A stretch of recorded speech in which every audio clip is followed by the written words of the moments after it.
Assalamualaikum warahmatullahi wabarakatuh. Juga salam sejahtera. Terima kasih kerana sudi hampir lagi ke dalam channel Radio 12 Malam bersama dengan saya Angah.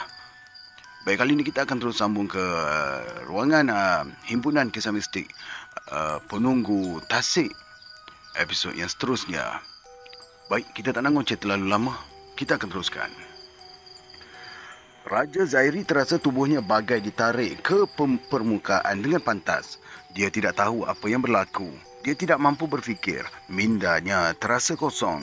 Dia tidak peduli apa yang berlaku kepadanya. Dia hanya menanti maut. Raja Zairi tersedak sehingga terhambur air tasik dari perutnya. Dia membuka matanya sambil terbatuk-batuk. Terasa cahaya mentari menikam mata. Dalam pandangan berbalam-balam, dia terlihat seseorang di sisinya. Wah, seorang gadis. Gadis yang dilihatnya tempoh hari. Muntahkanlah air tasik yang awak telan tu. Arah gadis itu yang sedang duduk di sebelahnya. Raja Zairi akurat dan menundukkan kepala ke tanah sebelum memuntahkan isi perutnya.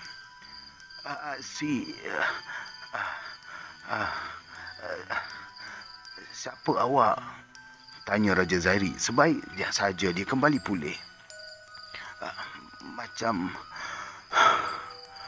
mana saya boleh ada dekat sini? Tanyanya lagi apabila dia menyedari yang dia terdampar di tebing tasik. Gadis itu tidak segera menjawab. Dia merenung Raja Zairi dengan pandangan yang lembut. Saya Safia, beritahu gadis itu. Saya selamatkan awak masa awak jatuh ke dalam tasik. Raja Zairi tidak bersuara. Dia merenung raut wajah Safiah yang padanya umpama bidadari penyelamatnya. Kita orang Melayu selalunya ucap terima kasih lepas orang tolong kita. Raja Zairi tersengih malu dengan sindiran itu. Terima kasih Safiah. Terima kasih banyak-banyak, ucapnya. Kemudian dia bangkit sambil matanya liar memerhatikan kawasan sekeliling. Dia orang dah pergi, beritahu Safiah yang tahu Raja Zairi mencari Pijai, Diman dan Nuri. Raja Zairi menghela nafasnya lega mendengar. Dia menoleh kepada Safiah sambil tersenyum semanis mungkin. Awak duduk dekat sini ke? Tanya Raja Zairi. Duduk sini? Maksud saya lah, duduk dekat kawasan ni ke? Sebab inilah kali kedua saya jumpa awak dekat kawasan Tasik. Setahu saya tak ada orang duduk di kawasan ni. Safiah merenung Raja Zairi. Dia kelihatan tidak senang dengan pertanyaan itu. Dia segera bangkit. Selamat tinggal ya Raja Zairi. Hati-hati lain kali. Jangan sampai jatuh ke dalam tasik lagi ya. Ucap Safiah lalu berpusing untuk beredar. Nanti. Tahan Raja Zairi sambil menarik lengan Safiah. Safiah pantas merentap lengannya. Nyata dia tidak senang dengan tindakan itu. Maaf Safiah. Tapi nantilah dulu. Kenapa nak cepat sangat pergi? Tanya Raja Zairi. Saya ni dah tak ada perkara mustahak untuk berada di sini. Jadi lebih baiklah saya beredar. Jawab Safiah. Nantilah dulu. Ada banyak perkara yang saya nak tanyakan awak. Perkara apa yang awak nak tahu sangat tu? Tanya Safiah. Macam mana awak tahu nama saya? Safiah tidak segera menjawab. Dia merenung Raja Zairi sedalam-dalamnya. Awak ni kan keturunan Raja Tengah. Semua orang di sini tahu pasal Raja Tengah dan kepulangan awak serta pakcik awak jadi buah mulut orang. Apatah lagi rancangan pakcik awak nak bangunkan kawasan ni. Dah tentulah kami semua tahu tentang awak Raja Zairi. Jelas Safiah. Oh, reaksi Raja Zairi ringkas. Nantilah dulu. Raja Zairi menahan sekali lagi apabila melihat Safiah membuka langkah untuk beredar. Apa lagi yang awak nak ni? Tanya gadis itu jengkel. Awak kenal saya, jadi saya pun naklah kenal awak. Awak duduk mana? Awak usia berapa? Kalau sekolah lagi, awak sekolah dekat mana? Tanya Raja Zairi bertubi-tubi.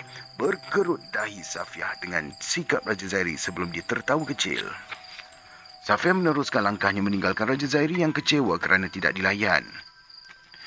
"Kita jumpa lain kali ya, Raja Zairi," teriak Safiah dari kejauhan. Cukup membuatkan Raja Zairi mengorak senyuman selebar mungkin. "Syarum," Leman mencuit bahu rakannya itu dari belakang. "Apa hal?" tanya Syarum tanpa langsung menoleh sambil mendayung sampannya perlahan-lahan. "Petang dah ni, Rom. Takkanlah nak angkat juga pukat tu?" tanya Leman. "Risau aku nak tinggal pukat dekat sini. Kena curi ke, bot langgar ke nanti?" "Elok angkat teruslah," beritahu Syahrum sambil terus mendayung. Tapi dah petang ni." "Apa ke benda lah kau ni? Takut sangat kenapa?" jerit Syahrum yang mula panas hati. Leman diam. Dia takut jika Syahrum marah biarpun hatinya bimbang berada di situ waktu senja begini. Lagipun, sejak kebelakangan ini memang angin Syahrum tidak berapa baik. Hal kecil pun boleh mencetuskan kemarahannya. Leman tahu Syahrum masih berang dengan kejadian dia dipukul oleh Pak Daud di banglo Raja Zamarul tempoh hari. Cerita itu jadi buah mulut penduduk setempat. Dan teruk juga Syahrum digelakkan kerana tewas di tangan Pak Daud yang sudah tua. Leman mengalah. Perlahan-lahan dia mendayung sampan mengikut rentak Syahrum menghampiri pukat yang dipasak kayu pancang. "Kau nak turun ke aku nak turun?" tanya Syahrum. Leman diam. Dia enggan turun dari sampan. Tetapi dia takut untuk menyatakan kerana dia pasti Syahrum akan menghamunya. "Penakutlah kau ni," herdik Syahrum. Seperti yang telah dijangka Leman, Syahrum terjun ke dalam tasik tanpa ragu-ragu. Pukat yang ditahan beberapa meter dari tebing dicabut pancangnya satu persatu sebelum dihulurkan kepada Leman. Leman perlahan-lahan menarik pukat naik ke atas sampan sambil menanggalkan ikan yang tersangkut pada pukat itu.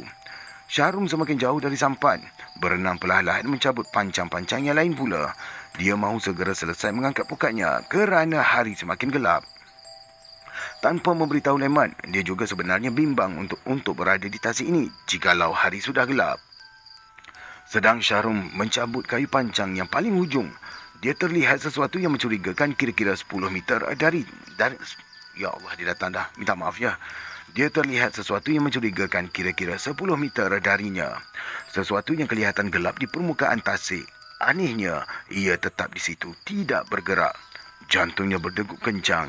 Dia seringkali mendengar cerita akan buaya yang dilihat orang tempatan di tasik ini. Buaya gergasi kononnya penunggu tasik ini mengintai mangsanya dari jauh. Tetapi sudah lama cerita seperti itu tidak kedengaran. Syahrum merenung benda itu, cuba mengenal pasti. Mungkin kayu hanyut. Namun keraguannya terus menggigit. Syahrum pantas merentap kayu pancang yang dipegangnya. Kerjanya kasar tanpa peduli jika pukatnya terkoyak. Dia mahu kerjanya segera siap agar dia boleh tinggalkan tempat ini. Dia mencuri pandang benda yang dilihatnya tadi. Dia semakin resah apabila benda itu tidak lagi berada di tempat yang dilihatnya tadi. Bertambah kencang degupan jantungnya. Kini dia yakin benda itu adalah sesuatu yang bernyawa. Kerana tidak mungkin kayu hanyut boleh berada di satu tempat lalu hilang secara tiba-tiba. Syahrum tahu dia tidak boleh berada di situ lagi. Lalu dia mula berenang sepantas yang boleh. "Weh Leman, Leman!" teriaknya. "Leman oi!" pekik Syahrum sekuat hati. "Oi!" jawab Leman dari atas sampan. Dia keheranan apabila melihat Syahrum berenang ke arahnya dalam keadaan yang kelam kabut. Hatinya yang resah tadi kini menjadi cemas. Matanya liar memerhatikan keadaan sekeliling sambil dalam hatinya menyesal kerana menuruti sahaja kehendak si Syahrum mengangkat pukatnya di lewat petang ini. "Weh Rom, kenapa?" Leman melaung tanya. Syahrum tidak menjawab. Dia terkocok-kocok berenang kembali ke sampan dan tidak peduli lagi dengan pukatnya. Dia mahu segera beredar dari tasik ini. Namun renangannya menjadi perlahan apabila terlihat sesuatu. Benda yang mencurigakan tadi kelihatan menghampiri sampan. Syahrum melihat Leman merenung ke arahnya dengan pandangan keheranan. Tidak mengetahui ada sesuatu sedang menghampirinya. "Leman, ada benda man." Syahrum menjerit memberitahu. Namun Leman tidak mendengar apa yang dijeritkannya. Leman!" pekik Syahrum sekali lagi. "Ada benda." Namun Syahrum termati kata apabila mendapati benda pelik tadi telah hilang. Dia memerhatikan keadaan sekitar tasik. Benda itu tidak lagi kelihatan. "Rom. Woi!" Leman melaungnya sekali lagi. "Apa hal weh?" Tanyanya lagi. Eh, tak ada apa-apa, jawab Syahrum, lalu berenang kembali menghampiri sampan. Namun tanpa disangka-sangka, sesuatu menujah keluar dari bawah tasik betul-betul di belakang sampan sebelum menghempas badan sampan itu, menyebabkan ia pecah dan Leman tercampak ke dalam tasik. Leman! Leman! Pekik Syahrum cemas. Woi! Terdengar suara Leman. Kelihatan Leman terapung-apung di permukaan tasik kira-kira 10 meter dari Syahrum. Wei Leman, berenang pergi tebing, arah Syahrum. Apa? Tanya Leman yang tidak mendengar arahan rakannya. Berenang pergi tebing lah bodoh, arah Syahrum. Berang bercampur dengan takut. Leman tidak menjawab, sekadar mengangguk berkali-kali. Jelas sekali dia juga terkejut dan ketakutan dengan apa yang berlaku. Tanpa berlengah, Syahrum segera bertukar haluan berenang menghala ke tebing. Tiba-tiba, melengking pekikan Leman sekaligus merentak perhatian Syahrum. Sebaik dia menoleh, dia melihat tubuh Leman bagai direntap dari bawah air sehingga hilang daripada pandangan dalam sekelip mata. Seluruh tubuh Syahrum menggigil. Dia segera melonjakkan tubuhnya berenang sekuat tenaga menghampiri tebing. Dia tidak tahu apa yang menarik tubuh Leman dan dia tidak mahu menjadi mangsa seterusnya. Syukurlah dia selamat sampai. Syahrum pantas memanjat tebing, naik ke darat sebelum tersandar ke sebatang pokok. Nafasnya turun naik, mukanya pucat. Tuhan sahaja yang tahu perasaannya ketika ini. Dia memerhatikan tasik yang telah kembali tenang. Serpihan sampan kelihatan terapung di permukaan tasik. Namun apa sahaja yang telah menangkap Leman tadi tidak lagi kelihatan.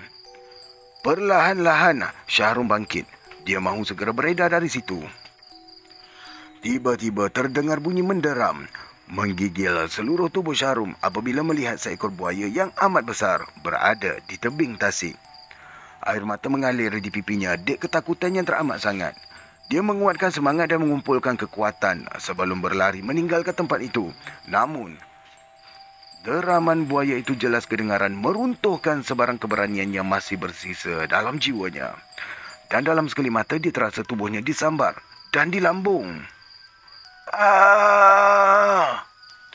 Melengking pekikan Syahrum memecahkan keheningan tasik itu sebelum kembali digamit kesunyian. Pak Daud memerhatikan persekitaran tasik. Beberapa buah bot turut berada di situ dan di antaranya adalah bot polis. 2 orang penyelam dari pasukan polis tiba-tiba muncul di permukaan tasik. Ada jumpa apa-apa tak? Tanya seorang pegawai polis di atas sebuah bot. Penyelam-penyelam itu memberikan isyarat tidak menemui apa-apa. Pak Daud, tegur seorang pegawai polis sambil datang menghampirinya. Macam tahu-tahu saja Pak Daud ni. Baru saya nak suruh anak buah saya cari Pak Daud. Pegawai polis itu menyalami orang tua itu.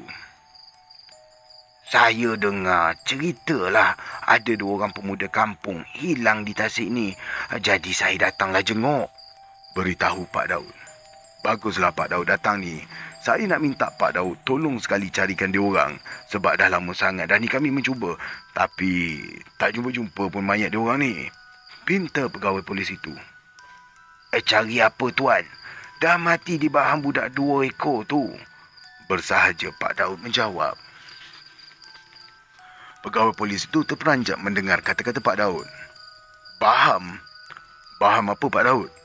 Tanyanya sambil membuka topi mengelak peluh di dahi. Pak Daud tidak menjawab.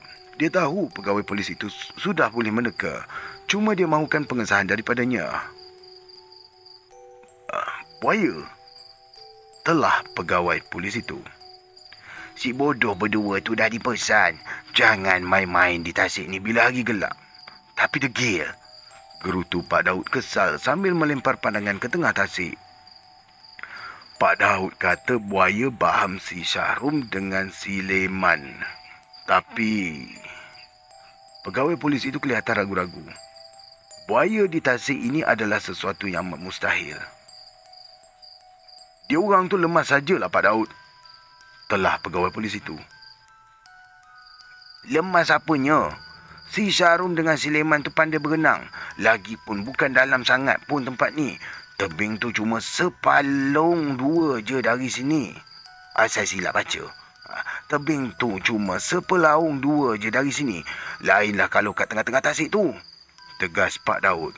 Pegawai polis itu terdiam. Kita tunggu sajalah sisa mayat diorang tu tersadai di tebing tasik dalam sehari 2 ni. Tambah Pak Daud lagi. Menimbulkan kegerunan pegawai polis itu. Oh, di sini saya silap lagi dialog dia. Ini adalah dialog Pak Daud. Kita tunggu sajalah sisa mayat diorang tersadai kat tebing tasik dalam sehari 2 ni ya. Tambah Pak Daud lagi. Menimbulkan kegerunan pegawai polis itu. Terima kasih kerana sudi mendengar dari mula sehingga episod ini. Jangan lupa untuk stay tune ke episod yang seterusnya. Terima kasih lagi sekali. Assalamualaikum warahmatullahi wabarakatuh.